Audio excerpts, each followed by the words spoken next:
Just press the button. Okay.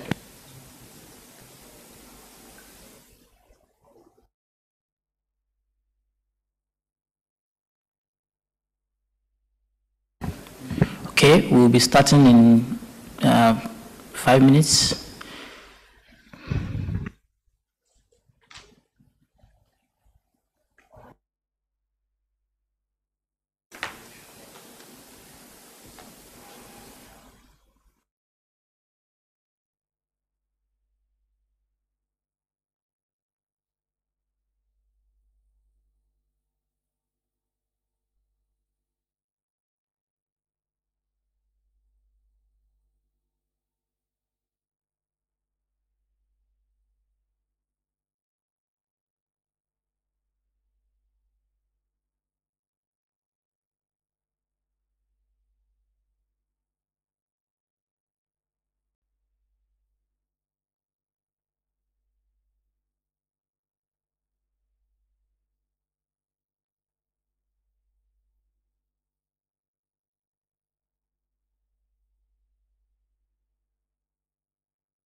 Okay, we'll be starting. Can we have Martin join us up here? Anyone who knows where Frank Machuki is should also join us. Okay, so welcome everybody. My name's Shehu Ojedeji. I work for Federal University of Ekiti. in Nigeria. And I will be the moderator for this session. Looks like we left the best for the last. I hope we all agree by the end of this session. Latency is a very interesting topic, which I think should be of interest to a lot of us in this room, especially considering our region. And I look forward to an interesting discussion. We have a fantastic panelists, and my immediate left is Mr. Michuki Mwangi, who is the Senior Regional Development Manager for ISOC in Africa. He was previously the CTO for KISP, that is Kenya Internet Exchange Point, and he's been one of the active long-time AfNOG instructor and resource person. Next to him is Dr. Enrico Calandro, who is a research manager at Research ICT Africa, and it is where he coordinates the After Access Survey project. The After Access Survey project happens to be the only demand-side research on ICT access and use in Africa. Its research in the past 9 years has explored the relationship between digital access and development, with a focus on digital inequalities. And in the last 3 years, its research has also focused on measuring broadband performance in Africa. Next to him is one of our own in AfNOG, Dr. Josiah Kavula, who is a senior research engineer at AfNOG. He undertakes the internet measurement research, focusing primarily on internet performance in Africa, including on the impact of ISPs, interconnection, routing strategy, and middle boxes. He's also interested in users' quality of experience with respect to internet access availability. And these are some of the interesting things I expect that we'll be discussing in this session. Next to him is Ms. Sarah Kiden. Sarah is a Ford Mozilla Open Web Fellow hosted by the Research ICT Africa, and she's working on the broadband performance and internet measurement project as well. We have Martin Levy is currently the network strategy at Cloudflare, and I expect that's a big company, and in terms of content, it's going to be very interesting to hear what his comments are on this session. And last but not the least, we have Frank. Frank, well, I normally try to do a training on his surname, but Frank Abich is the manager, Core Network Simbanet in Tanzania. And since 2003, he has actually been leading the management of Tanzania Internet Exchange Point. And he also is one of our long-time AfNOG instructor. So you agree with me that we have a whole lot of experience sitting in front of us, and it looks like it's going to be an interesting discussion thereafter. On this note, I would hand over to Eric, who will give an overview. Enrico will give an overview of the presentation, and then we'll kick it off from there. Before he starts, the format of this session is going to be that we do the slide presentation, and somewhere along the way we'll break for a few minutes for quick reactions, and then we'll continue thereafter. Over to you, Enrico. Thank you very much, Sean, for the introduction, and good afternoon, everybody. Thank you for being here. This is the last session of the day, so we really appreciate that, although it's late in the day, let's say.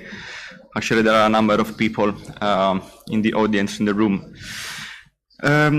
This is a research effort and collaboration between Research ICT Africa, which is a think tank conducting ICT policy and regulation research across the African continent, and AfNOG.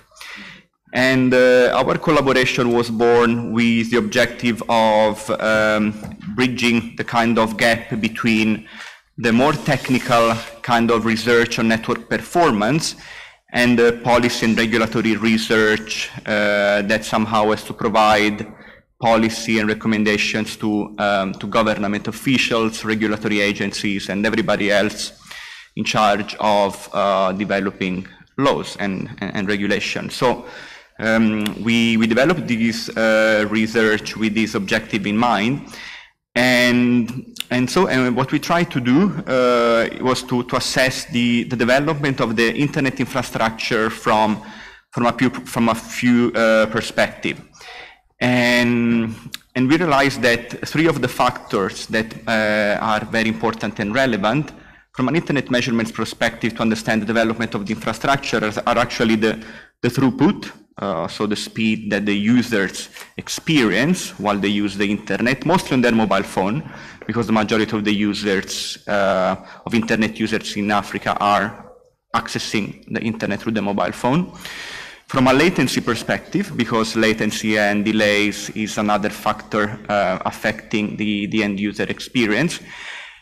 And then we added also the content hosting point of view, because we wanted to understand what's the impact of hosting content locally or remotely on the experience of the internet users, and therefore to try to understand, what's the situation, how the geography of content hosting looks from an African perspective. I'm trying to use this device to change the slides, but it seems it's not working. Hello, can you help us with this slide? It's not. Do you know how to change the slides? The down one? The down one. Sorry for that, but it seems that this is not working. Here we go.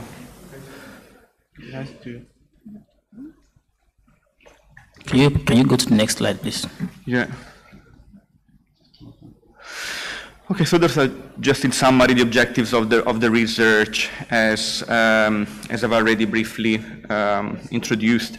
So we will present different methods, practices, and data sources that we've used to assess latency, broadband performance, and content hosting in Africa. And we provide longitudinal empirical data on these three measurements. So we present data collected between 2014 and 2018 quarterly. Then we zoom into African subregions, north, east, west, south, and center. And also some analysis at the country level to analyze clusters of latency, broadband performance, and content hosting. And then we would like to discuss all together what lessons can be learned, especially from a regulatory policy perspective on measuring internet performance in Africa. So let's go into the detail of the research. We have Josiah presenting our data on latency, our research on latency, and after that, Sarah will present some data on throughput.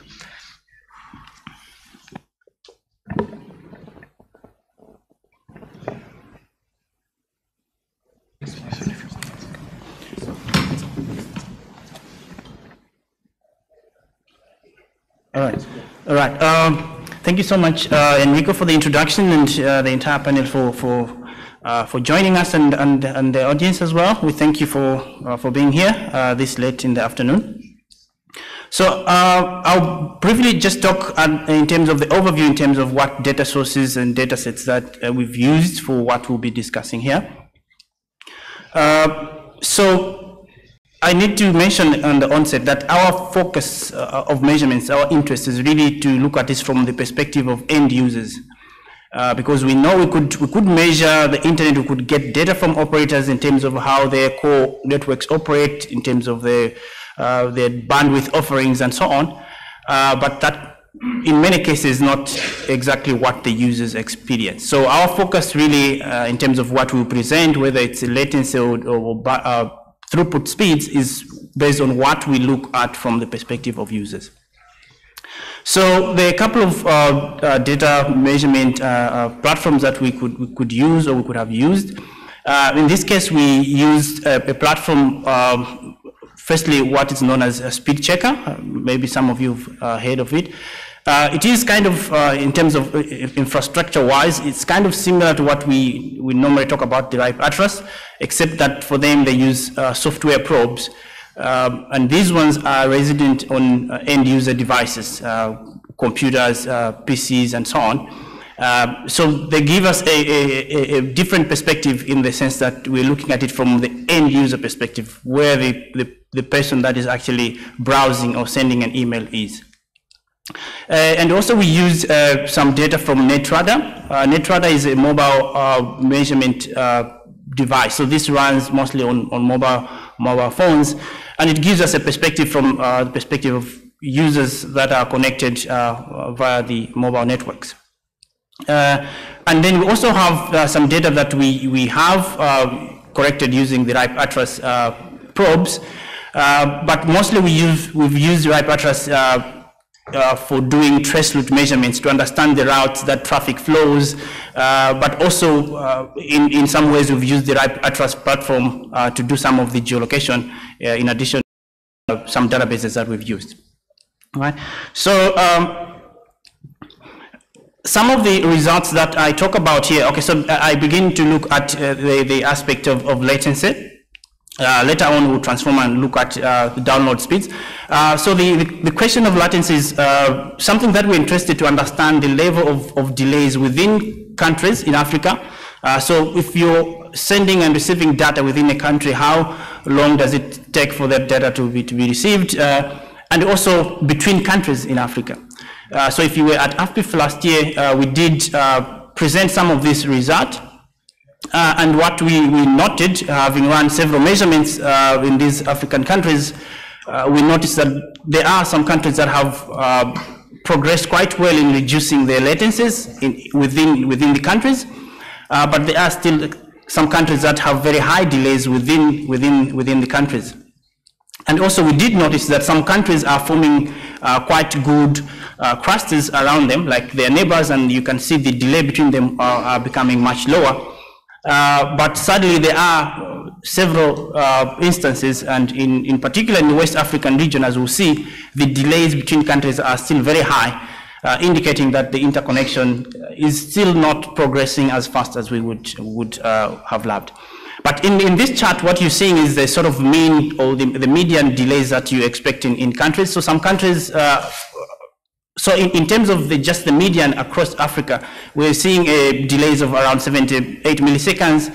And just to give you a perspective in terms of how that high or low that one is, in Southern America, in Latin America, at the same period, we noticed their average being around 76, in North America being around 45 milliseconds, and in Europe around 30 milliseconds. So you could see that it's quite high in Africa. You could make some arguments about the size of countries and so on, but I think in general we are having much higher delays than the rest of the world. So I was mentioning there some countries have relatively lower delays within the countries. Mauritius, Cote d'Ivoire, as we noted, had good delays within them. DRC is one of the countries that we see very high delays within the country. Of course, it's a big country, but I think still in terms of how they're interconnected, the delays of over 300 milliseconds for most of the data points that we had indicates that the interconnection is still a big problem there. All right, so having all the data set collected, we also try to sort of cluster these and see which countries are sort of really well interconnected in some way. And in sort of a general way, we were able to come up with 4 main clusters: the southern cluster, the eastern cluster, the northern cluster, and generally the western cluster. All right, but I need to mention here that the algorithm as applied into this clustering, especially for Western Africa, if you loosen the algorithm a little bit, it's almost no clustering that we observe in the western part of Africa. So the interconnection in West Africa is really not good at all. Whereas in other places, East Africa and southern part of Africa, the interconnection is becoming well, and the delays are even going down. And if we relax the algorithm even better, we see the whole of southern and East African block coming together as one block, and then the northern part of Africa also coming together, and the rest, the Central and Western Africa, almost scattered as individual countries. So that's something that we need to look at. What is happening in Southern Africa and East Africa that is not happening in West Africa?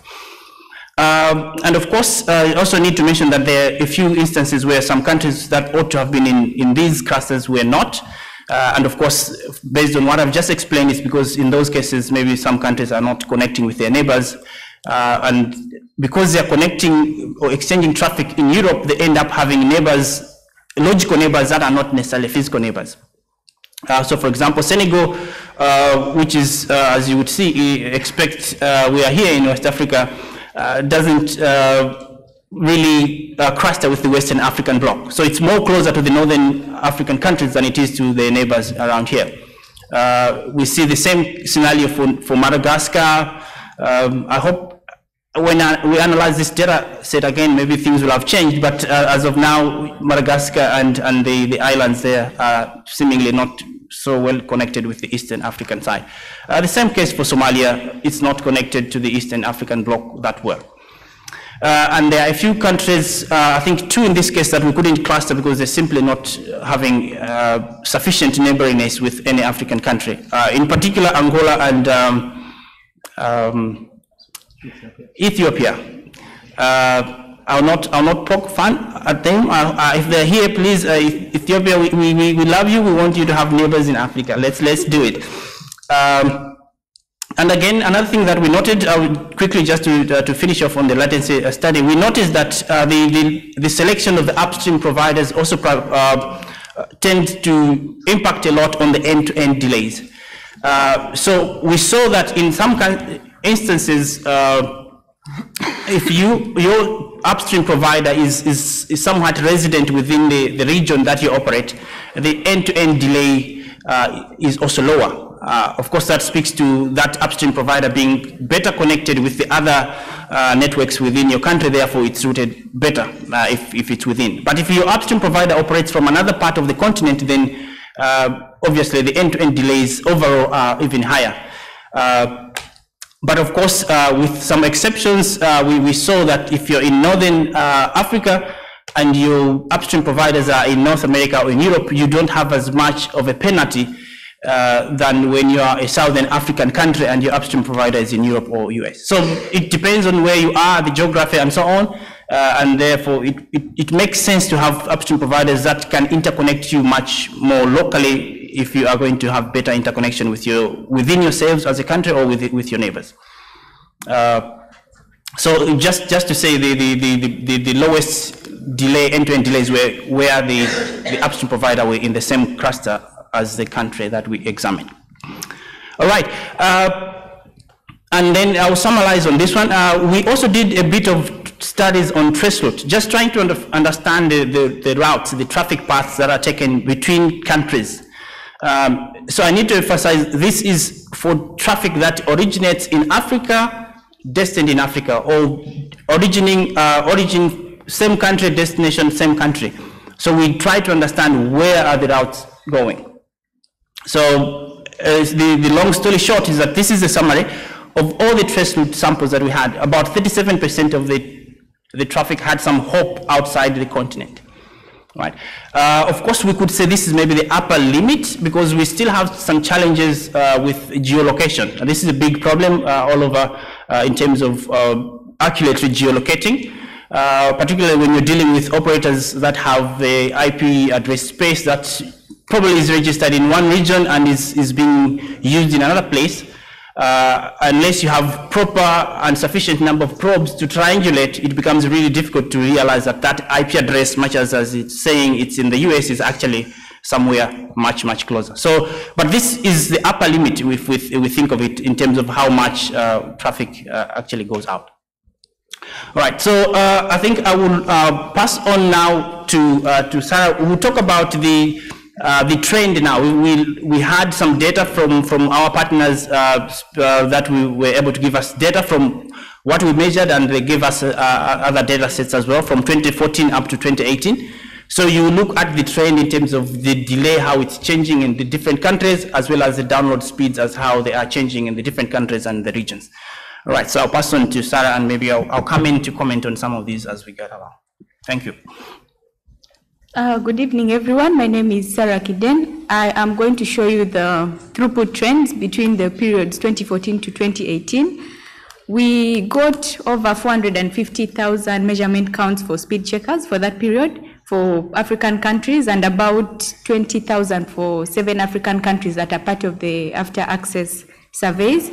And if you look at this data, you notice that, so the line in each of the boxes shows you the median, and that's what we are focusing on. You'll notice that the median has been increasing. If you look at the first quarter of 2014 to the second quarter of 2018, so the data is really recent. We got it up to the end of last month. You can see at least there's been improvement generally. And in terms of delay, the delay has been going down over the years.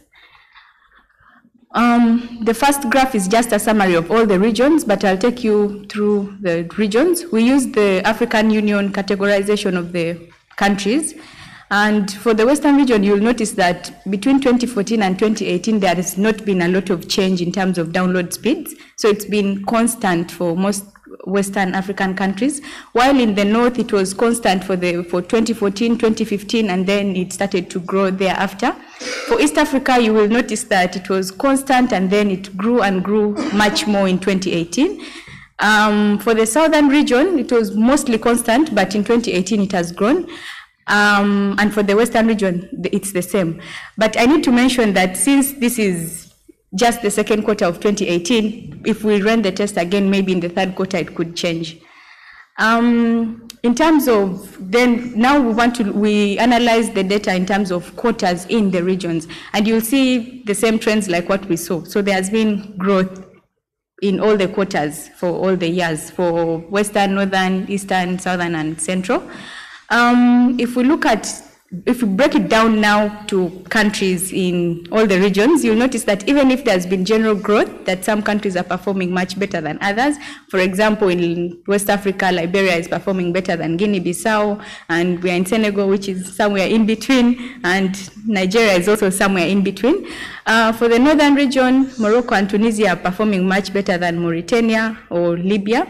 For the Eastern region, obviously, Kenya is performing better than countries like Sudan and Somalia, while for the Southern region, most of the countries have similar performances, though South Africa is leading in that region. Central region countries almost have similar performance across all the countries. So the other thing we did was to go into one of the countries, South Africa. We picked South Africa because we live in South Africa, and we thought it would be nice to analyze South Africa. And we picked 4 mobile operators, Cell C, Telkom, MTN, and Vodacom. You'll see that there was a steady growth. So the growth was almost steady, but in 2017, it shot up and then went down. So we are trying to figure out why that happened.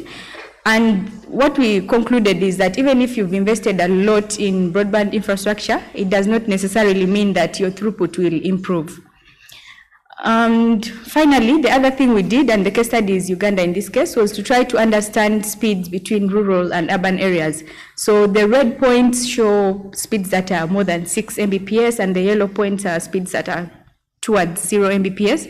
You'll notice that in towns like Kampala, Entebbe, Jinja, Gulu, the speeds are higher, but as you go towards the rural areas, then it becomes slower and higher again in urban areas. So the final thing that we noticed is that even if most providers are advertising 4G, I think from the speed checkers data, it was 1.something% 4G and 50% 3G. So we'd also need to understand why that happens. I think I'll stop there for now. Thank you very much. Thank you very much. So this is It's been a wonderful presentation so far, and this is where we actually open the floor for a few minutes for quick reaction to this, to what we've heard so far. I personally am from Nigeria, and I'm a little bit biased that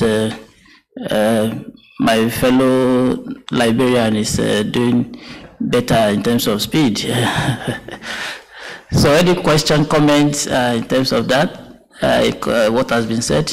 Okay, please. My name is Lee Howard. My company is Britevia. Sarah, that I love these charts. This is fantastic, and the research is really useful, I think. You showed the changes over time by region, and it looked like, just like you said with South Africa, that last quarter was higher speed than this quarter, right? It actually went down. So I guess I'm wondering, is that because there's been more deployment to rural areas with lower bandwidth, and so broadband infrastructure investment has actually brought internet access to more people just at lower speeds? Or is there something actually bad going on? Do we know what's causing that? And because it seems to be causing it not just in, well, I guess I don't know how much of South Africa's number dominates the regional numbers for the southern region. Did that question make sense? Okay. All right, she asked me to go ahead first. So for 2018, maybe one disclaimer we should add is that because we're still in 2018, I think the data set is still much smaller than in the previous one. So there could be cases where indeed maybe the data is not sort of spurious. Sometimes these things happen, there's a spike and then there is a lowering of the data set values. But I think what happens sometimes is the more the deployments and the more rural users you have, right, as we noted, and when you have measurement points in those places, you end up with a sort of a median value that tends to be lower, right, than when you're concentrated in measuring only the urban. And that is, again, I need also to mention, in some of the smaller countries where you've got maybe the probes or the measurement points are in one particular large operator in the urban center, you end up reporting much higher performance than if you had a more representative distribution. Of course, we tried to really remove cases where we didn't have enough data sets for countries. So some countries, maybe we don't have any reports because we just couldn't report on one AS being the measurement vantage point. But in general, that's the trend. If you've got a more representative vantage points, you have a more true picture. And I think for South Africa, that's the case. We've got a much more distribution of probes, as well as in Kenya and other places. Yeah, but I think this is something that we want to keep on coming back, and as we see the trend, then we can go back. And that's why we also want some feedback from the operators. What's happening? Thank you. So just one more thing I would like to add is that these tests are voluntary. So you can't determine who runs the test. So probably maybe that time people from a particular operator decided to run it. You can't know at this point. So yeah. Also true. Okay. Thank you. That's very good. Appreciate it. Okay. Thank you very much. Any other comments or questions? Okay. I think I have one. What do you think could be the cause for the reduction? I mean, for the difference in the West African side of the presentation. What could be the reason why it seems to be flat on in that region in terms of the speed compared to the other region? Did you take some time to check also what those other regions, because I remember that you mentioned that perhaps there's something the other regions are doing that the West African side are not doing. Did you try to check on what those things might be? Or is there an intention to do further research on that? Thank you. Then maybe I'll pass on to some of the operator with some experience. Of course, the obvious thing that we see in West Africa is that the interconnection is bad. So obviously, how the evolution of the internet infrastructure is happening there is probably that maybe there is much less coordination and cooperation. So that might affect how well your your overall infrastructure operates. But I think maybe that's from the perspective of latency. I don't know why the bandwidth is not growing as much as it is growing in other places. I think that's where we want answers from operators. We can't really answer that question. Yeah, or at least I think we can't, we haven't answered to that question yet. Also, of course, it would be very interesting to try to understand how other factor affects performance. So, for instance, infrastructure investment might be one of the main factor affecting performance. Also, we had a look, for instance, at Kenya and Nigeria specifically. These two countries, we have not presented them. And for instance, what we noticed in Kenya is that also prices remained constant between, I think, almost 2014 and 2018, a very small change in the 1 gigabyte basket. Throughput actually did not improve, but actually there has been a slight decline. And at the same time, investment instead grew. So again, there might be either a problem of the distribution of these probes between urban and rural areas, or there might be also problems of congestion. Most probably that's also where the operators can give their contribution. So to try really to understand whether the congestion of a specific network, maybe in an urban area, might have an impact on performance. Thank you very much. And the good thing is that we have operators in the room, and we also have some operators on the panel as well in terms of IXPs. So I hope that they will also react to it at some point in this discussion. I see somebody on the floor. Yeah. My name is Jasper from Zimbabwe. I also want to ask about the effect on the packages the customer is getting. Is it really straight across the board, or it depends on the connection infrastructure between base station? The increment of fiber deployment in countries, it means also point-to-point in downloads, it affects that, the wireless, things like that. Are you really also checking into that, as well as what the customer is paid for? Thank you. Thank you. So we, at this level, we couldn't really, much as we've got data in terms of segmentation at ISP level, even at technology levels, we can tell in some instances whether that was measured from, this technology or that. But maybe in future we might be able to present some results that speak to the specific performances between ISPs and see if the offering is matching with what we are seeing in terms of the results. But yeah, I think there is that. But the challenge, of course, I think sometimes is how to be able to collect as much data as possible from the measurement points. Especially if you're measuring from users' devices, you want to measure performance, but not reveal too much about who you're measuring and other things, because there are also concerns about privacy and so on. So there's a limit to how far we can go about knowing the individual measurement points, but yeah. Okay, thank you very much. At this point, I will ask Eriko to do the second round of the presentation, so we'll get done with that.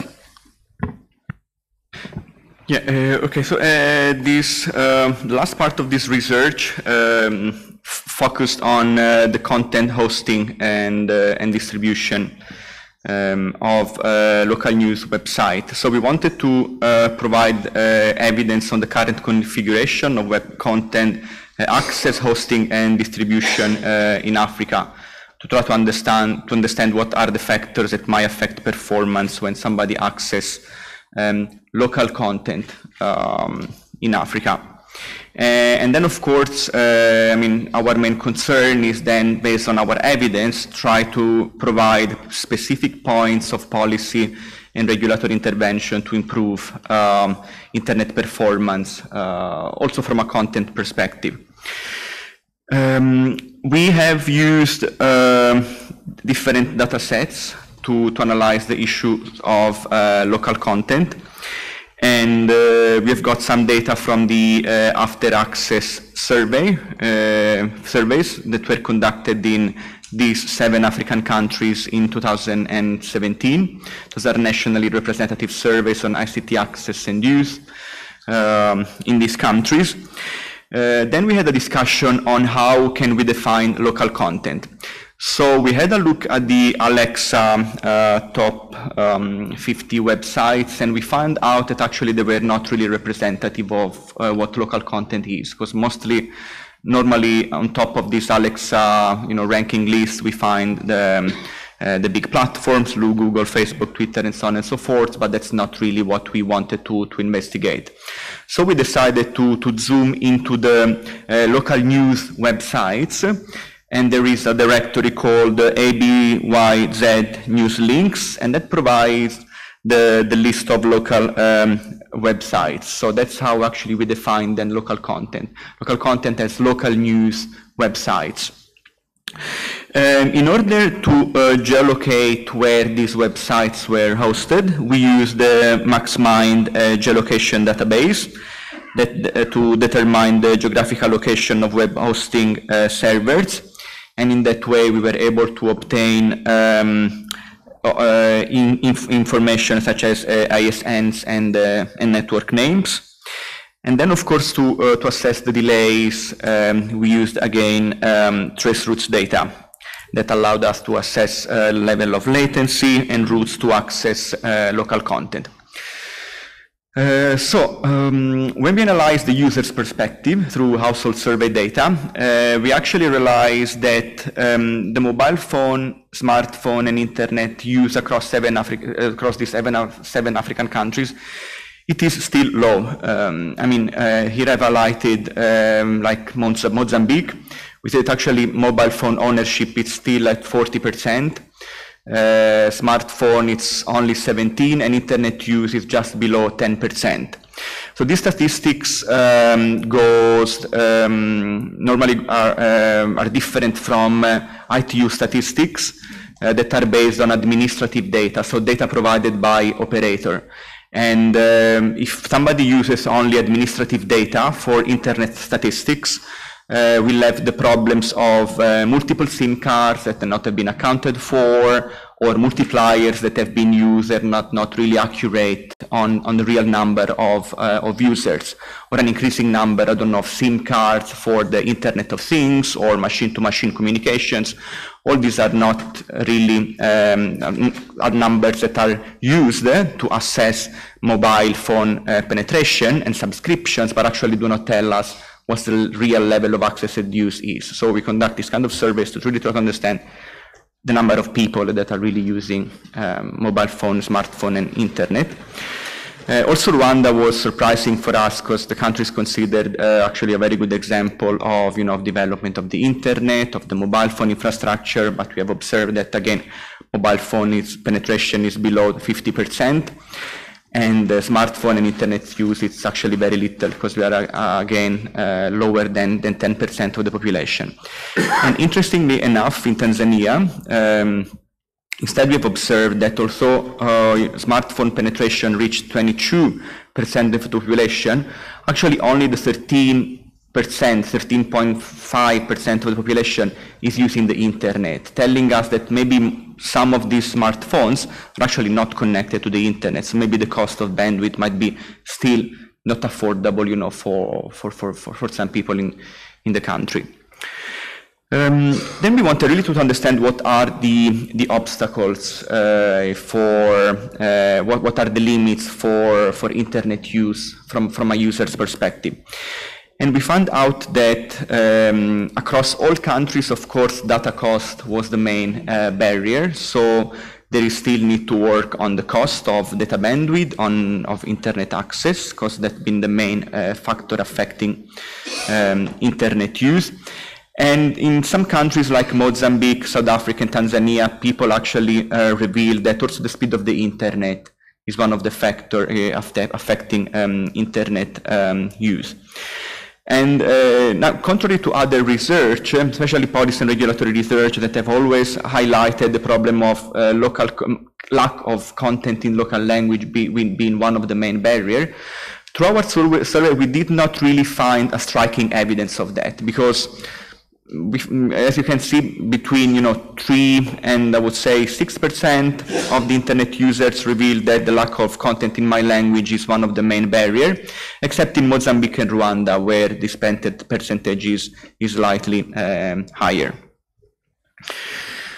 Okay, these graphs instead shows the geolocation of African news content, so it shows where it is hosted. And the blue bars indicate websites hosted locally, local news website hosted locally, while the orange bars represent local news website hosted remotely in other countries.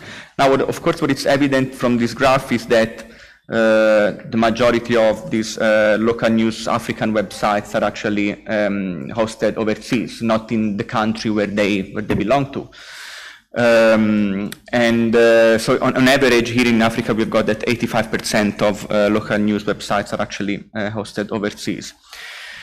Now, if we go into detail, this graph actually shows the number. We see a slightly different graph than the previous one, because in the previous one we see like countries like Mozambique and others where we see actually a good percentage of locally hosted websites, but that's not actually always the case when we check the numbers. That's because for some countries, like for instance Swaziland and Djibouti, we only had very few, between 3 and 5 local news websites that we could analyze. So this graph actually gives even a more precise pictures because it's based on number, and we can see that actually only in South Africa half of the local news websites are hosted locally, but across all African countries actually, again, the majority in terms of number are hosted overseas.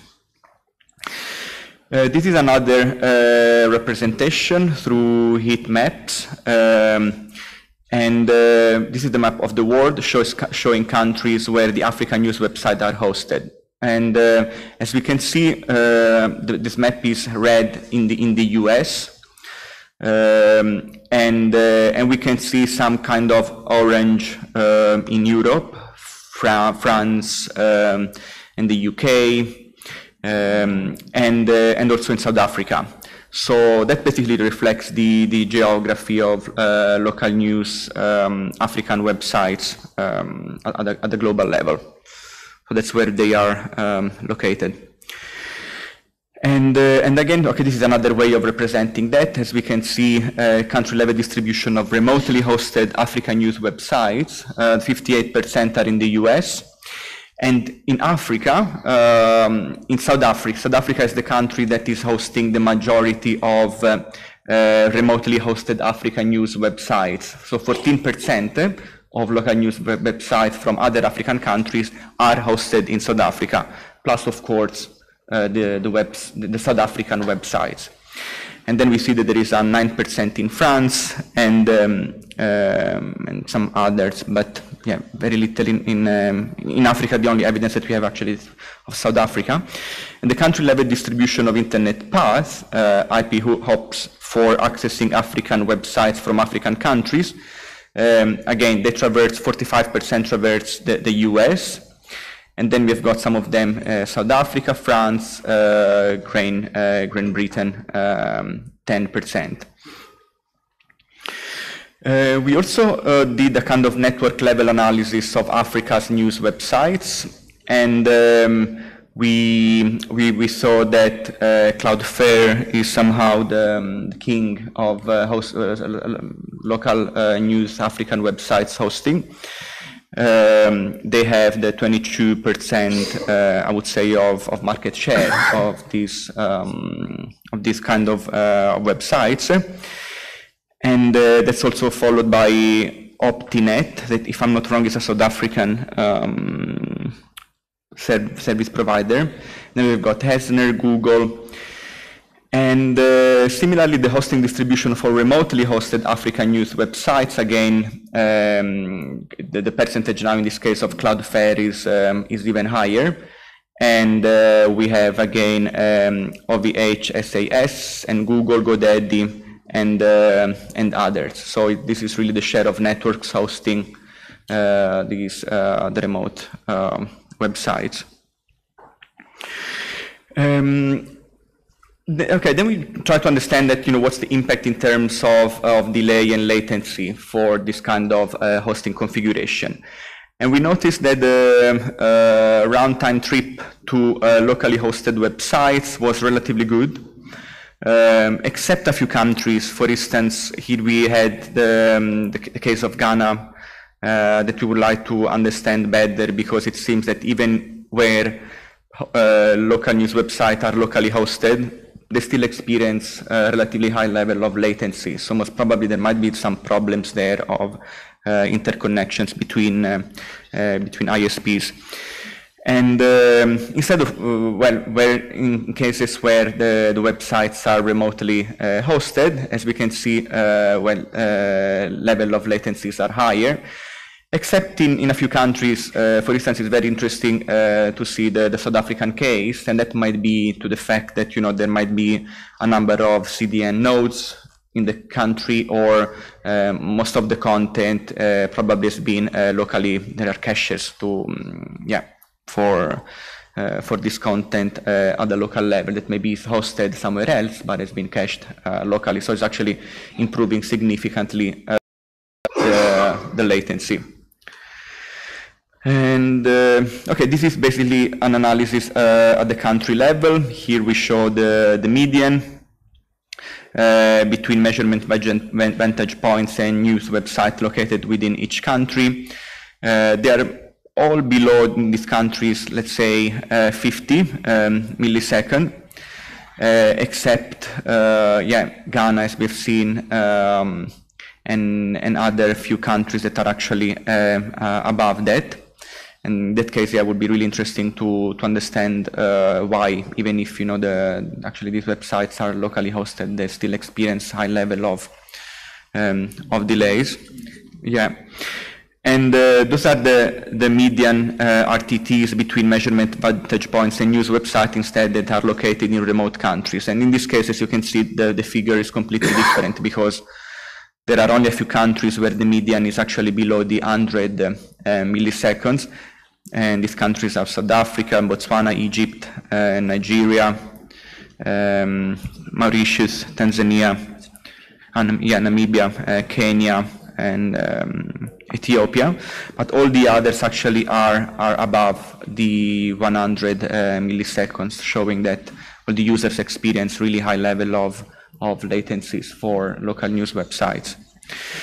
This graphs shows a very interesting picture because it actually somehow demonstrates the beneficial effect of content delivery networks on local news websites. And in countries where actually most probably there are CDN nodes, we see that the level of latencies are very low. For instance, South Africa has got very low level of latencies, but also countries like Lesotho, most probably because the proximity with South Africa, while instead in other countries where actually there are not CDNs, level of latencies might be still very high. Interesting also in Mozambique, as you can see, it's actually instead completely the other way around. So Mozambique has got very high level for a level of latencies for content hosted in CDN and low for non-CDN, meaning that actually most probably the CDNs are hosted overseas, and therefore the delays are still very high. So it's important to have CDNs at the end in the country. And those are our policy implications that actually we would like to discuss with all of you, because we would like to understand whether there is a role for policymakers and regulators to try to improve this situation, what can be the incentives that they could provide maybe to operators. And we've suggested maybe it would be good to incentivize investments on data centers and web farms in Africa, because that would stimulate economies of scale for the local web hosting market. And we also would like to encourage, they should encourage local news websites to move the content closer to the users in Africa, and that can be done in different way. So there can be incentives in using CDN-enabled networks, or also by reducing prices for local hosting. Maybe one of the reasons why local news companies do not want to host locally is because maybe the price might be higher than hosting overseas. And here we need to notice that in any case also the levels of delays for CDN-based websites are similar to locally hosted websites. As we have seen, CDNs do not improve the performance of locally hosted content in case where there is lack of local peering. So local peering actually is another factor that is very, very important for the CDN to work effectively and properly.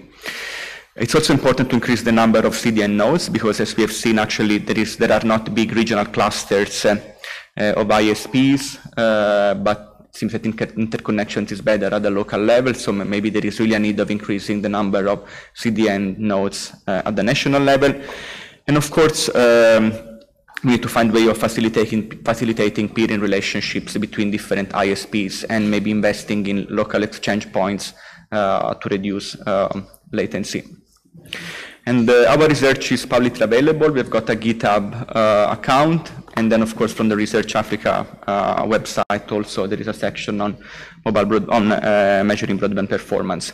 I don't know if there are questions. A round of applause, please. Thank you. Thank you for that wonderful presentation. Thanks to the three speakers so far. Before I open the floor, I would ask that our other panel members, Michuki and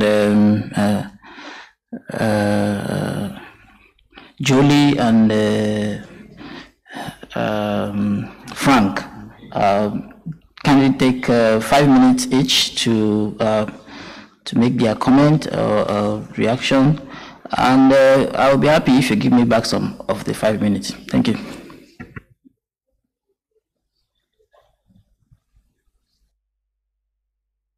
Okay, hi everybody. I would like to make a very practical example, show one, so that maybe to illustrate what can be wrong and what can be fixed. I've switched off the Wi-Fi on my phone, I've sent a picture to somebody in the audience, and I know the packets go through Madrid and go through London. Hi, Jody. So that isn't necessary, and it's been taught and told at these conferences a million times already. There are internet exchange points, there is peering. Step number 1 should be plug in. Step number 2 should be set up a BGP station. And then the traffic does not need to leave Dakar. And as long as it's not the case, I know that as the technical people, we can do better. And because the politicians have launched the internet exchange already, we know that it's okay to use it, so we should just make use of it. So there are many things that on a regulatory or on a political level have to become right, have to fall into place, and in many places it's the case already and it's improving. There are many things that the decision makers of the operators in a business sense have to agree with and have to see the light, what can be done to improve connectivity and to optimize what we do. And that is probably also taking place and improving all the time. But then in the end, it's also things that technical people can do and should do to improve things, and advertising all of these things at a nearby peering or internet exchange is something that needs to happen. It's somebody's job and it needs to be done. And I've just sent yesterday 1 email, and today I've sent 3 emails to operators in Tanzania. Please advertise more of your prefixes, of your reachability at the internet exchange. And I've not checked all of them yet, so there will be more emails. So this is something that can be done, that should be improved. And I think we should all tried to work on this, and we cannot be surprised that the local Senegalese newspapers are maybe not hosted in Dakar if the packets are taking the long way. So we all have to do our part. That's what I want to say. Thank you, Frank. Can I ask Martin to? Thank you, Frank. Thank you, everybody. I love numbers because you can't, on the surface, you can't argue with numbers. There's two aspects of what I want to talk about as a content distribution network and as sort of the source of some of this data. There's clearly in the numbers some obvious bias towards the places that are easier to deploy from our point of view as a content company. We naturally, this is human nature, but it's also how companies work. We will do the easier places first, and why we were in Johannesburg in South Africa first is no different than most other content delivery networks or some form of the equivalent of that within South Africa. Going into Kenya, again, easy to do because both regulatorily and also from a competitive pricing point of view, which is sort of outside of some of the scope of what the study covered, again, a very easy path. Then this gets more complicated as you start looking at places further afield. You start realizing exactly what was discussed. The lack of an internet exchange with the ability for multiple players to communicate means that your deployment structure changes dramatically. You may in fact actually deploy more than once, more than twice in some cases, and there is actually one country in Southeast Asia, I'll use as an example, where we're now doing our 5th deployment with another mobile operator because there is no way to come up with a common location, let alone finding a peering point there. And this is a detriment to moving content. So in a way, the numbers absolutely match the complexity of us doing business. And there are some interesting things that I see in the numbers, which I understand why it's very hard to group certain countries together. And again, doing certain measurements becomes hard because of the number of data points. But I'll give you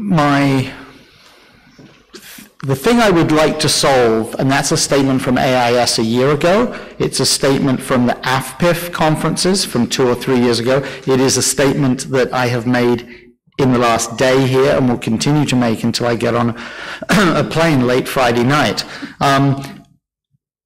Obviously, from a numbers point of view, I would like to deploy into West Africa. Nigeria may be the easiest place to go, but that doesn't solve its next door neighbor. It doesn't solve Ghana, which is in a way the number 2 place in West Africa. And so maybe if I deploy in Ghana, that doesn't solve my Nigerian problem. And this continues as I go along the coast, even though if you could either visualize or you know what the undersea cable deployment looks like for multiple cables, in other words, diversity and supplier, through West Africa until about here, and then it pops straight up into Portugal or ultimately into the UK or into Marseille. The reality is that it is near on impossible to engineer bandwidth of any appropriate pricing between neighborhood countries in this area. And we have asked this question of nearly every country, of nearly every telco.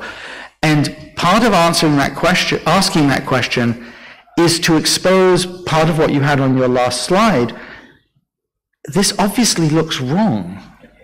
You're obviously, there should be a solution.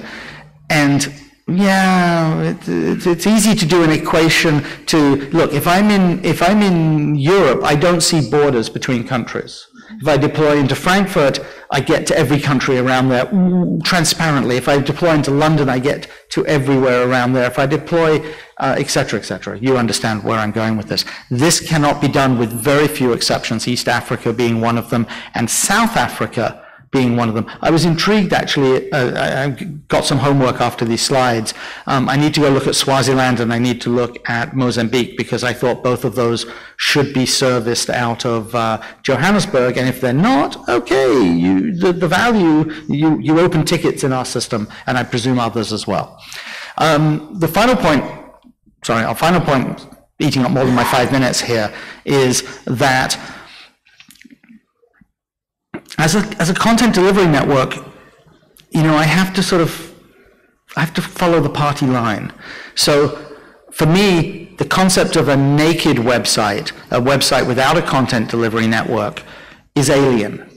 Just a single server or a collection of servers in a rack in one location, as opposed to moving content around a very large geography by using a content delivery network. Forget protection or anything like that. This is simply just for improving latency.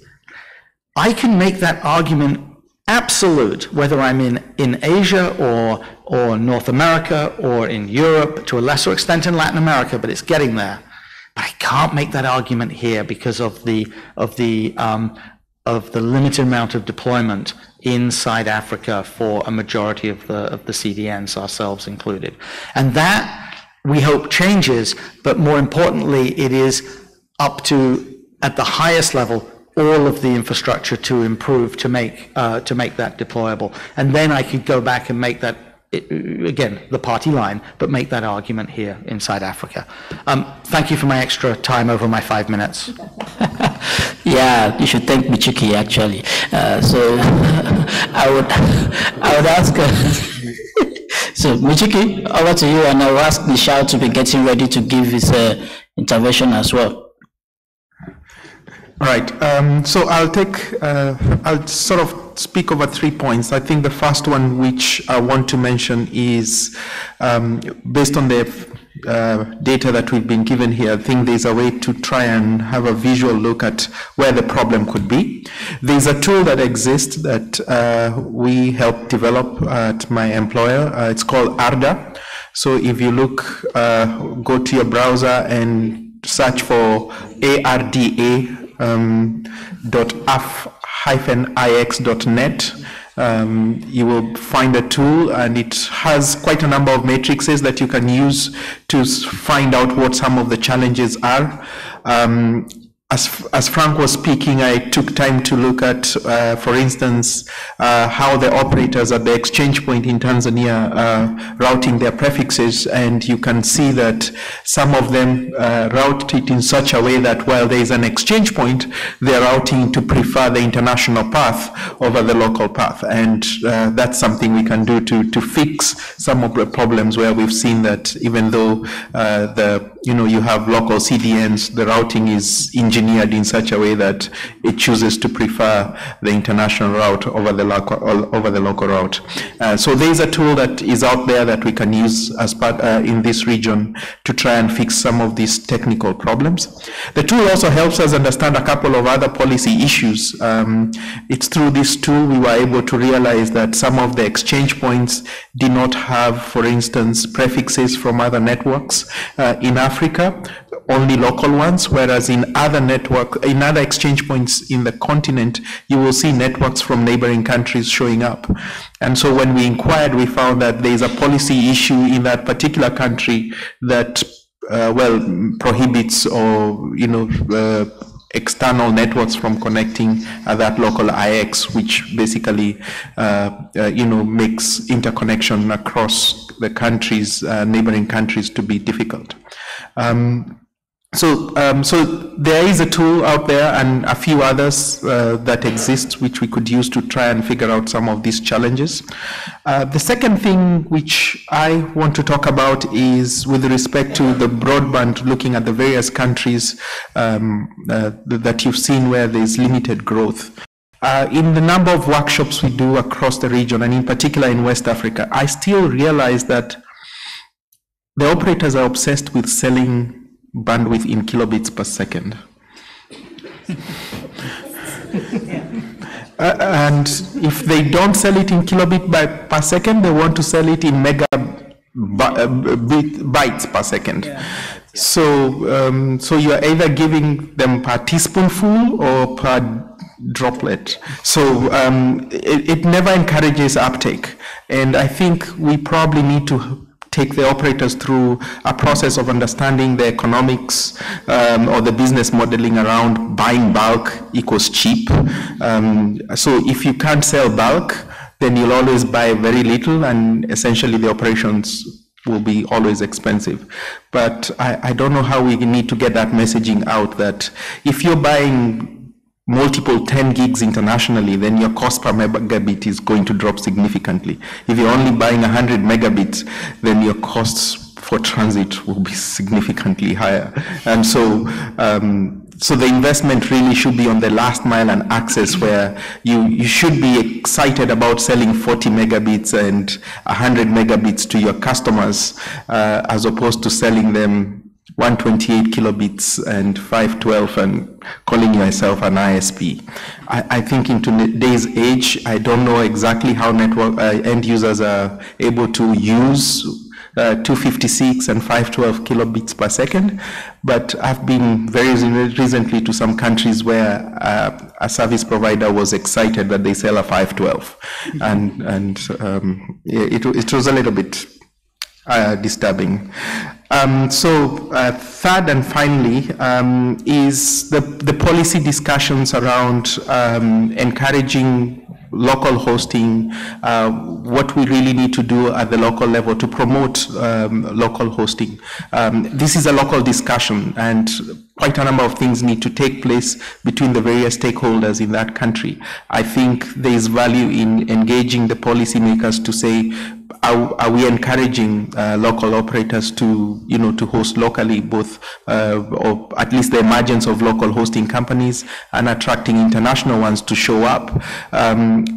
I recently had to walk into the operator with, to the regulator with an operator, and they said, well, we just want to connect at the exchange point.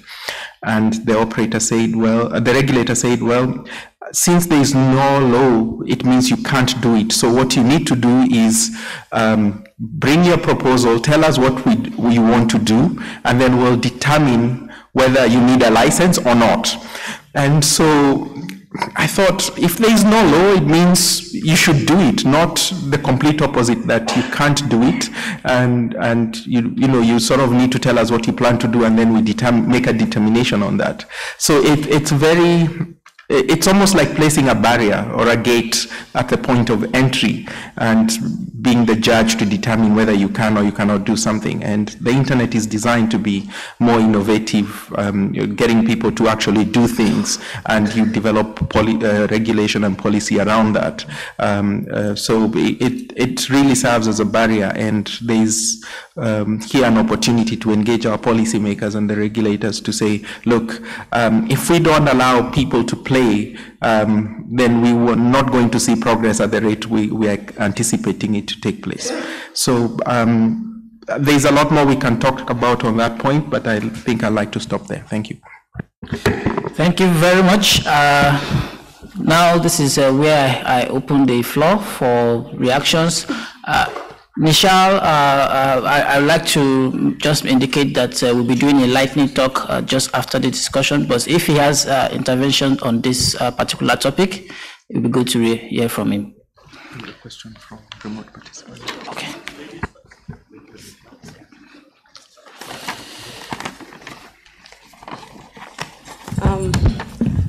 He just said ladies first, so I'll take it.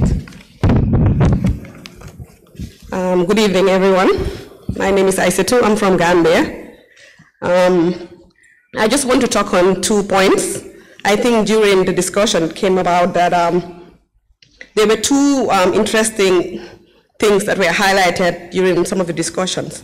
And one of them was the reason why was about West Africa, why download speeds are very low in West Africa compared to other regions in Africa. I'm speaking from the operator perspective because I don't think I think a lot of operators are here, but they are silent for some reason. So from an operator's perspective, I think lack of infrastructure, such as fiber networks, is the main reason.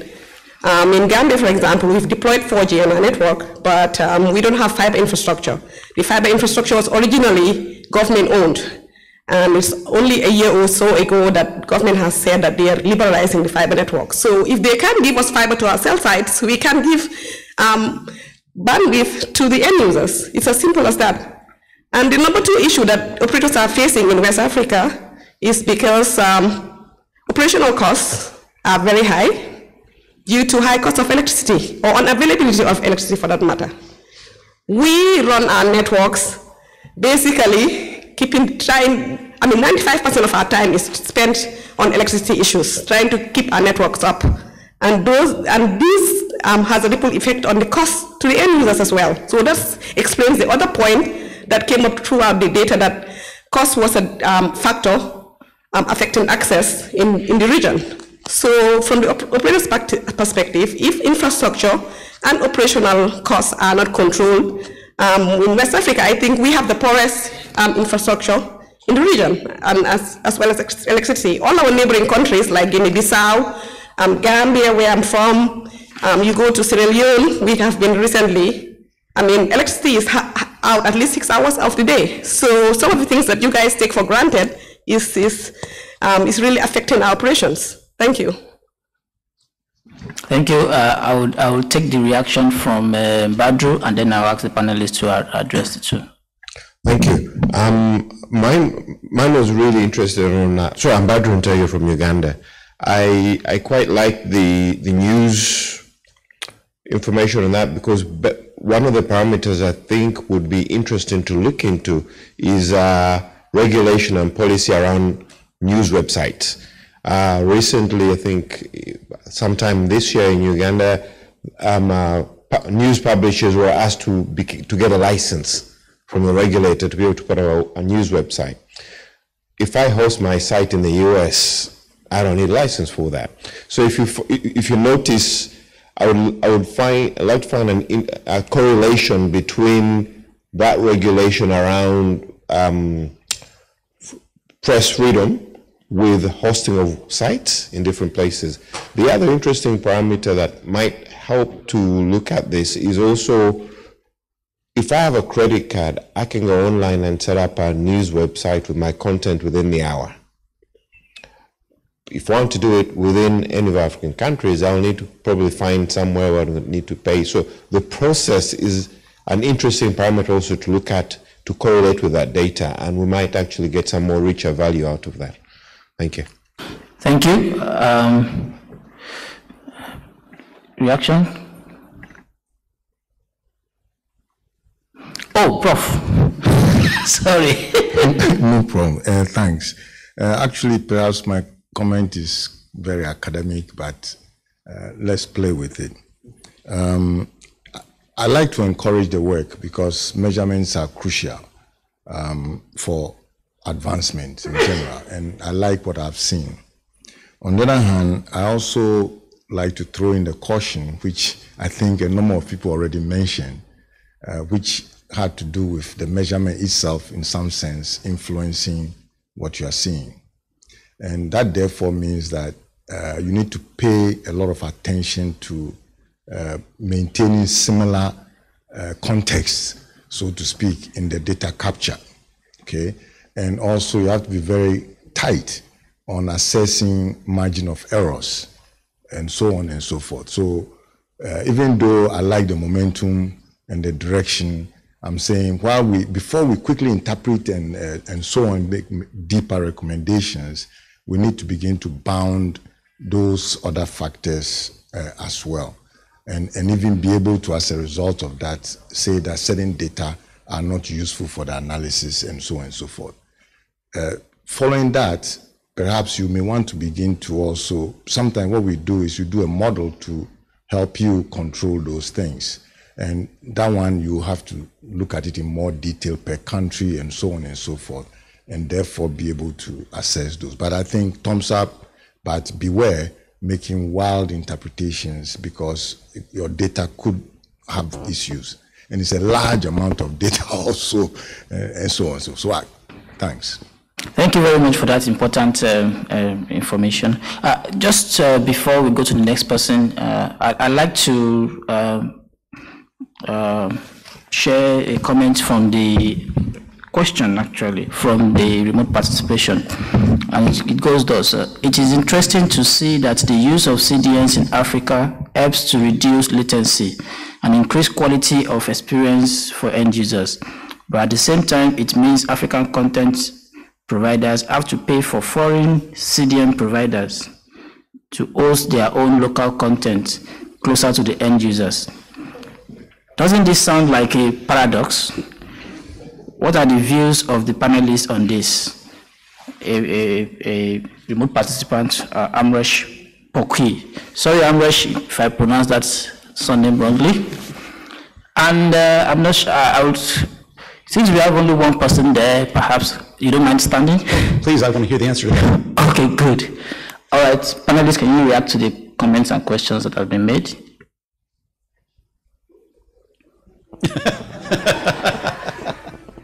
The last bit, I think I would want to push it to that side before we... If I must, I must. Yes, sounds like a great idea. No, I'm going to answer it by being careful. There are multiple methods of deploying content delivery networks anywhere in the world. If you look at a place with a very high amount of connectivity and with a very cost-effective ability to buy bandwidth, then deployment methods can be as simple as carrier-neutral data centers, large internet exchanges, large amounts of IP transit, and then a massive amount of peering. A place like Hong Kong or Los Angeles or London or Frankfurt or New York, and now actually even places like Sao Paulo, Brazil, that's easy to do. So method A. Method B, which is quite the reverse of that, is, and a lot of content delivery networks do this, is to build dedicated services into telecom providers. And in that situation, really, there's no cost involved because you're improving the telecom provider's ability to deliver to the end customer. And oh, by the way, remember that the end customer, mobile or fixed, the end customer is where the revenue model starts. If you don't keep the customer happy and they aren't paying for their monthly or pay-as-you-go mobile service or equivalent, there is no conversation. There is no telco with a survival model. There is no content delivery network, and those news sites won't go anywhere. So the model, in that way, you get providers that are in fact actually interested in a dedicated content delivery network deployment, and we see that we've seen that with many content delivery networks. We've seen it with the social media networks. We've seen it with the large, I'm trying not to use names here, large video, very well used sites and search engine ownership. These are pretty common. And then there is a kind of a middle ground. There is a middle ground where, and normally you see this out of internet exchanges, but occasionally out of educational networks, where they're willing to sort of fund you into a location. And that the math on that is normally pretty good, but it's not perfect. And there are variations on these various models, but that would take a whole CDN talk. So carefully answering the question is, yeah, there are many different ways, financially or otherwise, to deploy, many different ways that have different values to people. You're just to state the obvious, if you dedicate yourself inside a single provider, you're only providing to that provider. And so you actually can start building some disparity into a local market if there's a competitive telco environment. If it's a incumbent with 100% of the user base, then it makes no difference, quite frankly. Sorry, that I could go on. I'm trying to be very quick and not answer perfectly that question. So let me take an attempt at answering that. I once had similar views, and I approached one of the large news websites in Kenya. It's a media house, and I asked them, why won't you host locally? And they told me, well, here are our stats. Majority of the people who read the newspaper online were actually Kenyans living abroad. The Kenyans who were local were actually fewer compared to them, the user base that was abroad. But that was a few years back. And so at that point, it only made sense for them to host abroad as opposed to host locally. Why? Well, at that time, data was expensive. So only a few people who had internet at the office, which makes a very small percentage of people who go into the office before 8 o'clock to read the newspaper online. And so when they look at that traffic, it was quite small, not worth the investment. And also they were looking to reach, so when they look at the demographic in terms of how the users are spread, they have a huge user base in Europe, a huge user base in the US, a huge user base in Australia. So how do they reach those users? And they were paying for some of the content vis-a-vis the users in Kenya who prefer to read the free part of the content. And so for them to use that as a revenue stream, they took the approach where, Kenyan users, all right, but the users abroad, well, they get the better access and faster access. But as usage in Kenya has increased in terms of more users with better connectivity, demanding better performance, then there's been a push for that content to be also locally available, closer to the end users. And also they've been able to monetize that to a large percentage of the online population in the country. So as that market matures, then the demand for the local services to be available closer to the end user grows. So that's what I've observed having a discussion with a local newspaper.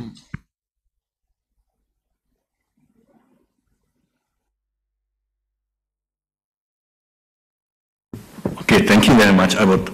If Lee can wait, I would love to share another story, a quick one. About a year ago, a TV station in Tanzania was doing streaming online via a local provider on local IP sources, and it was shared over the internet exchange. 8 o'clock in the evening, news are on, traffic goes to about 1 gigabit out of that TV station, and over 600 megabit of that want to go over the internet exchange, and everything is good. Over 200, 300 megabit go to one big mobile network, and way over 100 megabit want to go to another mobile network, which is only connected with 100 megabit. So the internet exchange that I'm operating is dropping the packets, and they don't want to go. And I back them, and they're still at 100 megabits. So it's awful things are happening, and I don't know what they were thinking. It's a very sad story, and now that content is no longer hosted locally. I don't know if that was one of the reasons. I believe they also had those plans before, but we have all to get our act together. Sorry. Right. Thank you so much for the very insightful comment, and thank you, Prof, for the comment and question in terms of data validation, particularly. As I mentioned, it's quite difficult to do internet measurements in Africa, particularly because of the limited number of vantage points that we have. So in many cases, we report on this data, but with disclaimers in some cases. Yeah. But we do try, of course, in this context, it's very hard to go into those details, but we've published some of this result in academic papers where we've really tried to rigorously explain and limit and explain where the limitations of the data is in the data set. But we also appreciate feedback when we get it from operators. I remember when we presented some of this result last year at AFPIF, we had some emails from operators, say in Angola, for example, say, no, we've seen this presentation, you said this, can you check this about us specifically, because this is what we see or this is what we observe. And we had some interaction which is very helpful to validate what we had seen. And I think Martin also here mentioned something about what we mentioned about Mozambique and Swaziland. That's what we want. We want that to be validated, and if anything, to check further in terms of what is happening. So it's always helpful for the community if we can validate that by getting feedback from yourself. And also I need to add, we had an internet measurement workshop on Sunday. What we're trying to do eventually is to have a community of people all over Africa that are interested to measure the internet so that we can, cross-validate this data set and really report on things that are valid. So it's a growing community. We hope that in the coming years we'll have more robust, more regular data sets that we can talk about to inform our policies in terms of interconnection. Thank you. Yeah, I like the idea of ensuring to have these disclaimers on the presentation, so that as well, not just on the main research papers, so that it's clear that these things are context also may be different and may determine some of the outcome of the data. Lee, sorry for keeping you standing for so long. That's quite all right. Please go ahead. Lee Howard again. I really did appreciate that, because that was a very interesting question and set of answers for me. I have two questions. I'm going to do the quicker one first. Martin, I have seen lots of reports and data that there is lower latency over IPv6 than IPv4. Do you have any data that suggests that? No. Okay. You don't know how much I'd like to be able to agree with that report. And we've searched, when did that come out? 2 years ago, maybe now. I've been seeing it yearly. Well, so yeah, I haven't seen anything more recently than 2 years, yes. So, real quick, let me try and be very quick about this. There is a known efficient path for V6 if you have deployment on a mobile phone with a very modern software base, with a very modern base station, running in LTE, running in a very efficient mode. And this has been proven with a bunch of European and a bunch of North American carriers. It would be great just to get to step one and see some significant V6 deployment here before we even go to this sort of second order issue of improving it. However, any CDN would benefit from a more efficient V6 path. No ifs, no ands, no buts. Okay, thank you. That was the quick one, and I've seen it from lots of other very large providers. So my more broad question was sort of, I thought of while I was listening to the previous answers. I don't know, so where no CDN has deployed nodes into a country, there's no particular need for a CDN to host local content. In fact, the measurements we saw showed that locally hosted content still performed better than remotely hosted content. But I don't know how widespread, I don't know how widespread are hosting providers or data centers that are not specifically owned by one internet carrier or another around the region. And so I'm very interested to hear, and this was carrier neutral hosting was mentioned earlier, so is that common? And if not, are there particular barriers to building those? Because that seems like a business opportunity. Does anyone want to take that? Or perhaps it's just a general comment? Oh, Michuki. Yes. Well, so in essence, this is sort of like an emerging market for carrier neutral hosting. A lot of the hosting that exists is carrier specific or hosting by service providers, but also it is poorly marketed, poorly priced, and so as a result, it's actually much cheaper to just go online and pick a virtual machine and just do that, because self-provisioning is not often available in most of these countries within the ISP hosting infrastructure. They want you to bring a machine and plug it in and maintain it yourself. So it's pretty much a few years behind where present-day hosting is, and so as a result, there's very little incentive for many, unless you're technically inclined to actually do it, but not just technically inclined, but also have the budget to meet the cost that the service providers offer. Well, thank you for that. That does still surprise me, because with modern, not even necessarily expensive hardware, one rack in a shack that's well insulated, with all you need is power and cooling and connectivity to the IXP, that's not a lot. That's not a major investment to be a carrier neutral. Okay, when you grow, you would want to have more space than one rack, but you can host a lot of local websites on a single rack of servers with virtual machines, right? I'll reference you to the previous comments about power availability and absolutely. the like. This is no different than even hosting a CDN in places. So even from afar, this is easy to measure and see, unfortunately. No, absolutely, and I certainly don't want to minimize that, and that would be key, being able to probably provide a generator on site and have, and then have the infrastructure to be able to refuel it. Yes, clearly that's also important. I'm not sure that's a huge, yes. So the power is a big factor. Yeah. The second thing is the business model, and the third thing is the licensing. So those three, so because you may be required to have an operating license, and third, if I could say, have a license and understanding the business model on how you make revenue, because how many people are actually going to come to you, the economics of the market of that, the maturity of the industry to be able to come to you for that kind of service is still pretty young to make business sense. I'd forgotten about the licensing issue, and the earlier point about payment mechanisms also key, yes. Thank you very much, Lee. Thanks for the reaction so far. Okay, I close the queue. This is the last comment, and then. This is the last one. Okay, so please, 2 minutes each. Okay. Thank you. Yeah, and my name is Daniel. I'm from Nigeria. I think we've been talking about power for ages.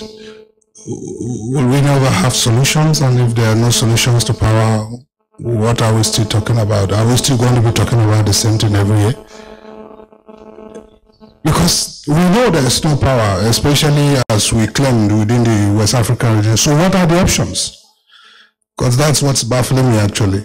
What are the options, or do we just remain and forget about talking about it? And because we know there's a problem and we don't have a solution to it. Thank you. Thank you. Patrick from IPTP. My question is going straight to Michuki. I know he is doing a lot regarding contributing for building exchange point, but they always put an accent on operators.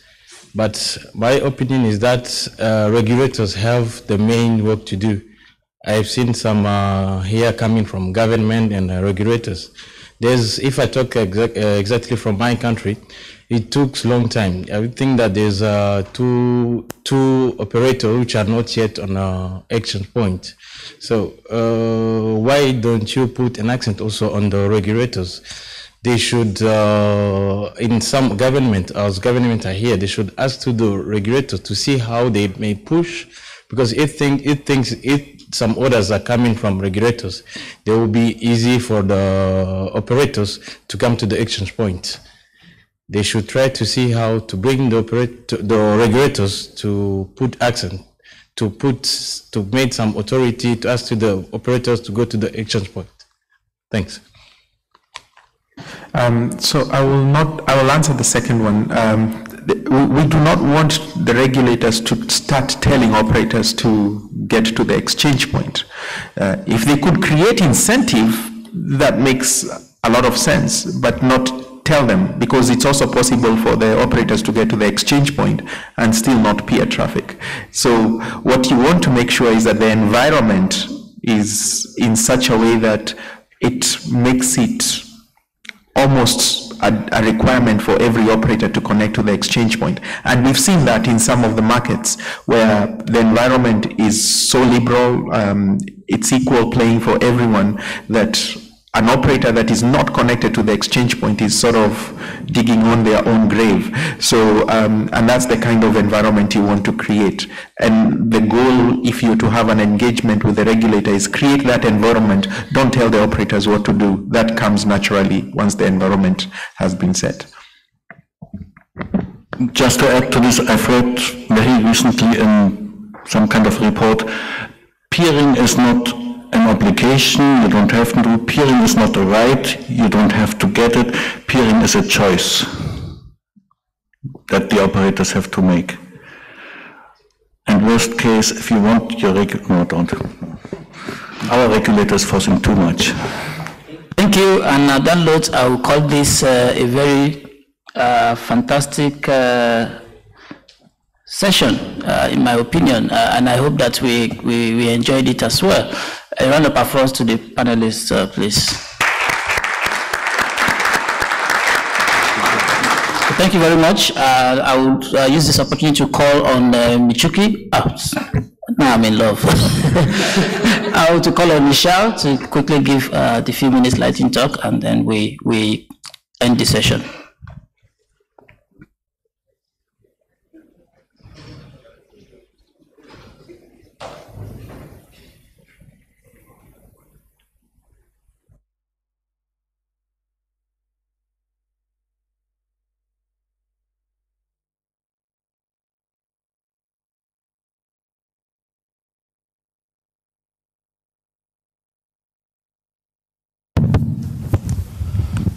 You'll be surprised how many times Michuki and I get mistaken for each other. I keep having to point out that he's the good-looking one. So we're at the lightning talk session, and I think I'm the only one, but they would not give me the half an hour that I asked for the other speakers. So I've got 6 minutes. Noah has promised he would time me to talk to you about an exciting project that we launched last year. My name is Nishal Govardhan. I work at Packet Clearing House. I'm an internet analyst there. And I'm here today to talk to you in very, very quick format about Quad 9, which is a free recursive DNS resolver. We launched Quad 9 along with a few industry partners. Down, up, down, next, left, right. We launched Quad 9 a little last year in about November, if I remember correctly. And I'm here to give you a little bit of an update and to talk, well, to open your eyes if you haven't been using it or if you don't know about it. I'm not going to go through the basics. I think we all understand that the DNS is inherently insecure. It was designed at a time when we didn't think that the DNS would be manipulated in the way that it was, where you would have third-party agencies in the middle doing some sort of man-in-the-middle attack, doing redirection of your DNS for whatever purposes it is. And I don't want to discuss that. I think you've heard that before. You've heard many people explain the benefits of their particular solution and why it works. And there are many smart people that are sitting here that will happily talk to you about why that is bad. And I think you've heard before the story of the information that leaks out from DNS. So at a very, very basic level, every time you make a DNS query, most DNS operators record the source IP address of the query that you're coming from. And in many jurisdictions, particularly as the laws around privacy become tighter and tighter, everybody here is familiar with the GDPR and what's going to happen next month. Information like PII becomes critical to how it's managed. But it seems that we haven't actually caught on yet in this region. We don't seem to think that PII is something that matters. We don't seem to think that the queries that we're making, the digital footprint that we're leaving on the internet is yet a problem for us. But it is, right? And the rich source of information, obviously, from all of this is the DNS. Because your information is going across in plain text, and anybody in the middle, whether it's a service provider, or whether it's a government, whether it's a hacker or anybody, the users of this network, the admins of this network, are able to see what you're doing. So these are issues. These are some of the issues that you can talk about. And as I said, we can discuss these for hours and hours on end. I'm not going to do that. Instead, I'm going to talk about Quad 9 and how it solves some of these problems and what it means for you. I'd like to debunk something you see in the press very often. There's this common perception that if something is free, it's not actually free. You're the product, right? We've all heard this, and you've probably heard me say this as well. And the reason that I put the slide up is to talk about the roles of the three organizations that I'd say founded or started the idea of Quad 9. And that's IBM, IBM, the security division, not IBM as we probably know it, GCA, the Global Cyber Alliance, and PCH. IBM provide the Quad 9 address, the 9.9.9/24. They provide funding for the project because obviously it costs money to run a global infrastructure like this. GCA came up with the idea of saying, well, the DNS should be open, it should be free, and you should have the right to be able to get to resolve what you're looking for on the internet without someone else snooping in on you. And PCH provide the technical infrastructure for this. So I work at PCH, we provide the network, and for all intents and purposes, Quad 9 is a user of that network. So those of you that have heard myself or my colleagues speak about the work that we do before, Quad 9 is just another, for want of a better word, customer on the PCH network as such. So how do we protect you? Well, the first thing, the first way that we protect you, if I get this right, is that the Quad 9 system doesn't record any addresses. Any addresses that are queried. So your PII information is never ever kept. It's not that it's logged and it's deleted after 30 microseconds, or it's logged and it's obscured into something that you could never ever use. It's just not recorded at all. And that's an excellent way of dealing with things like GDPR, coincidentally, because if you have no data, well, that's nice. You have no worry about being hacked. You have no worry about any of that information being leaked out. What we do keep is a record of the network that you come from, so the autonomous system number that originates the query, because that's useful. If you ever see an event like 1 million queries a second suddenly rising in a region, we're able to reach out to the network operator and say, dear network operator, you have a problem. Are you aware of this? Is there something that we could do to assist? Perhaps get you in touch with the right people in a different organization somewhere else in the world. So, and again, I want to make this clear because the Twitterverse has lots and lots of rumors, and while we know better than to believe Twitter, there is no PII that's stored. There is no PII that can ever be stored. There's nothing that's sold or passed on or given to anybody besides the individuals that work on the Quad 9 system. And I can say this with great belief because I can't see any of that stuff because I'm not part of this team. All right? The second thing that I wanted to talk to you, and this is probably the interesting thing for Africa, because like you, I work on this continent every day. Like you, I've grown up here, and I know the state of what one of our poorest systems are, and that is the cybersecurity environment that we have, or more correctly, the lack of cybersecurity systems that we have in Africa. We take for granted that Africa has been small. Why would anybody try to launch a denial of service attack from Africa? How many of you have a 100 megabit link in your home today? At least a 100 megabit link. Well, there are a few hands that are up. Did you have this 5 years ago? No. So we've increased the bandwidth, and you know this. We've increased the bandwidth, we've increased the services that we provided, but we haven't managed to increase the level of cybersecurity sophistication that we either train our users with, or that we practice within our networks. And while it's easy to deal with things like laptops, and I'm told semi-easy to deal with things like Android phones, it's not such an easy thing to deal with an Internet of Things device. It's not such an easy thing to patch your refrigerator because the vendor that made it suddenly decided that they don't want to provide you with updates for the system. I have an internet-connected TV that has stopped receiving updates for the past 6 years. So I'm actually too afraid to connect it to the internet. This is a true story. So how do you protect and patch those things? And we're the tech-savvy ones. How do you take that to your mom, your sister, your aunt, your brother, your nephew twice down who's just learning about the internet? Well, one of the things that Quad 9 does is it provides a DNS firewall for you. So if you're trying to look up something like, I think I use something that won't intentionally work, random malware example. If you try to look up something like that, Quad 9, if it detects that this is something that hosts malware, it'll return an NX domain to you. Basically, you'll never be able to get to that site. And this is a very, very, very basic but very, very effective way of securing at least part of your infrastructure. I know this because we've worked with many organizations, one of which was, for example, a university in Maputo that were using Quad 9 last year, just before they launched, just before we did the public launch. And they were able to see a significant portion of malware events on their internal IDS decrease. I won't give you the numbers. It's in a larger slide deck that you can find online, and there's lots more information about the benefits of using something like this online, including statistics that we've managed to get from some of our other users. But I can say today that we block, or Quad 9 blocks rather, about 2 million bad requests a day. That's 2 million times that some criminal, because this is what malware is, it's criminal, right?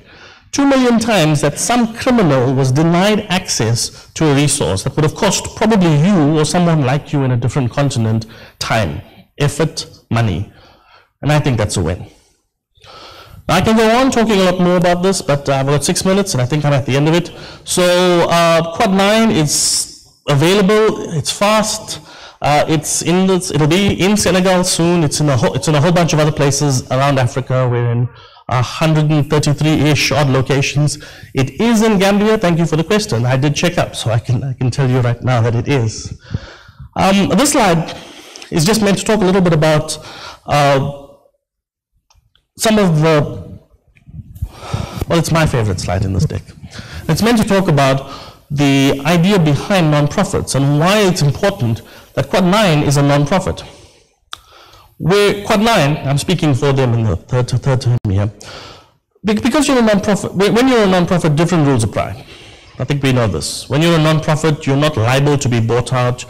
You don't have to report to shareholders. You can spend your time and effort doing what is good for the community, or doing what is good for the mission that you've set. Quad 9 has a single mission: to improve DNS, nothing else. So it's not that there is a side business that's operating. We're selling, Quad 9 is selling, second-hand routers or something on the side, and as a function of that business, they're running a DNS business. Quad 9's sole operation is to maintain and manage secure DNS, to provide this free of charge to the internet. So there's no spillage from business from one entity to another. There's no risk that this is ever going to be bought out. There's no risk that some higher upper is going to say, we want to try to monetize this because, well, it's a nonprofit. Nope, I'm still pushing the wrong buttons. The map of where Quad 9 is today, it's 118 locations. I looked that up earlier on. They're available in pretty much most of Africa. And I think that's an important thing for us here at this meeting, and particularly for AIS, because if there's an exchange point in your country, in the African countries, there's probably a Quad 9 instance there. If there isn't a Quad 9 instance, then please feel free to look me up. My colleague Sarah Alamin, my colleague Gael, who is here, will happily talk to you. We'll happily try to get an instance close to you and expand the 6-minute talk into the usual 2 hours that it usually takes. So without taking up more of your time, thank you very much. And you can reach us for questions. Thank you.